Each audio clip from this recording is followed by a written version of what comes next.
What's up you guys, how are you all doing today? Welcome back to the channel and welcome back for a brand new video. If you're new to the channel, welcome. I don't want to waste any more of your time, so without further ado, let's jump right into this tutorial. Okay, so jumping on to tip number 1, I would suggest to invest on a good lens. Now hold on, I know that it sounds very expensive, but just hear me out, because I have a couple points that I would like for you to consider as to why you should invest on a good lens.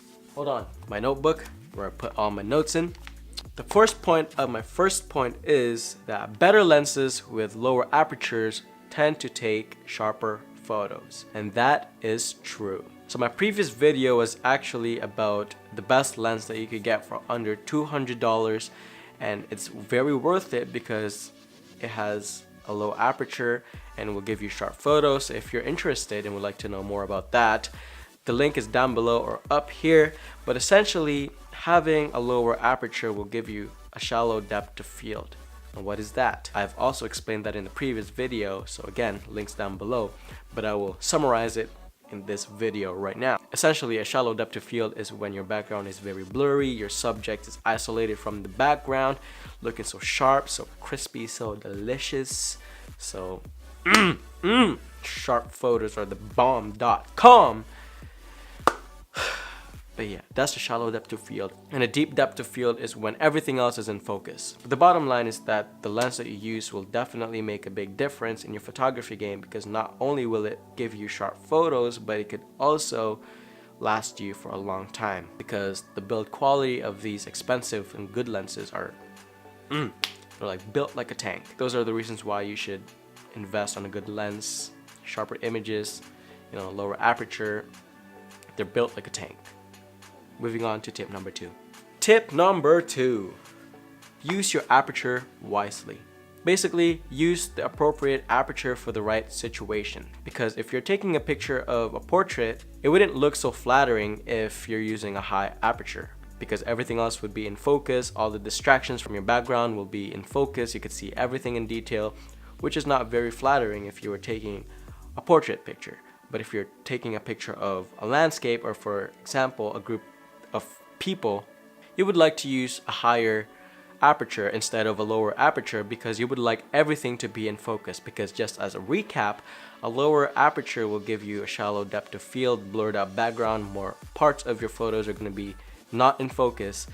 And in contrast to that, using a higher aperture or f-stop will give you more parts of your photos in focus, because it's letting in less light, meaning to say everything else is in focus. Science. But yes, if you're taking a picture of a group of people or landscape with a lower aperture, not all of those people or those part of landscape photography that you're trying to take, none of those are going to be in focus except for the center of the frame. So if you're one of those group of guys that, taking pictures during prom night, I'm sorry if you're not the one in the center, because you're probably not going to be in focus. So again, use the right aperture for the right situation, because it could ruin your photo. Really. Moving on. Tip number 3. I've been talking about focus a lot, so this is my tip number 3. Nail down your focus. I'm sorry to break it to you, but no expensive lens. Let me read that right. I'm sorry to break it to you, but no good lens can fix a ruined photo. Ain't that the truth? There's no use of having an expensive lens or expensive camera if your photos are not in focus, because there's no way for you to fix that in post, because once a photo is not in focus, it cannot be recovered.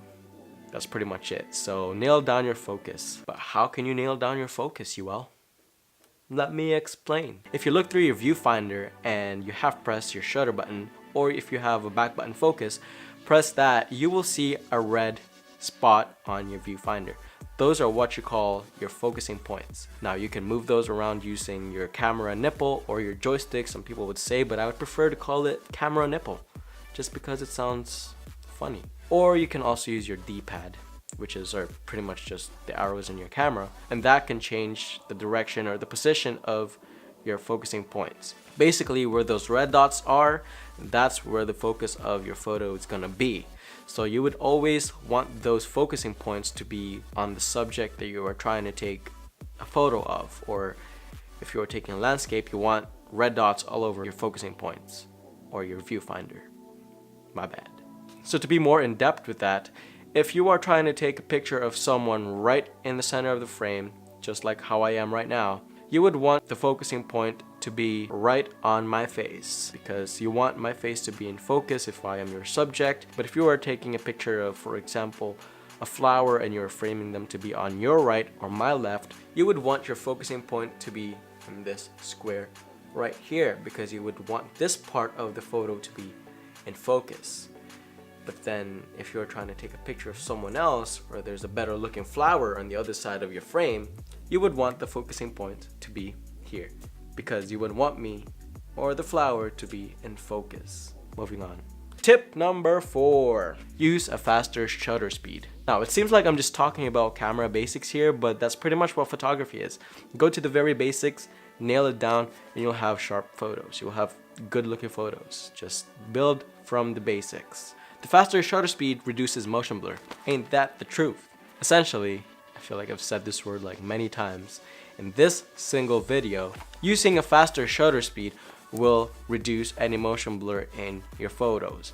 So for example, if you are taking a picture of someone from a basketball game and they have the ball and they're dribbling and they go for the shot, if you take a picture of that person or that player with a slower shutter speed, you will see that there will be movements in the photo. That will not be sharp at all, would it be? And if you try to take a picture of that person with a faster shutter speed, you can see that he is perfectly still in time, giving you a sharp photo, because the faster the shutter speed, the faster that camera or that lens closes up, taking in that photo, giving you that perfect sharp photo, because the subject is perfectly still in time. Moving on to tip number 5. Use a lower ISO, because again, using a lower ISO will give you a cleaner image, and using a higher ISO will give you a brighter image, but in return it will give you more grain and more noise in your image or photo, which will not make your photo look sharp if you overdo it. So use a lower ISO because it will leave your image with a cleaner look, and it's just a rule of thumb for some photographers to use the lowest ISO as you can, because there's not going to be much grain. Your photos are going to look clear, cleaner, and sharper. So that's all I have for you today, folks. If you enjoyed this video or learned something, make sure to click that thumbs up button, subscribe down below, or hit the notification bell so that you'll be the first one to watch my future videos. I will see you in the next video. Peace.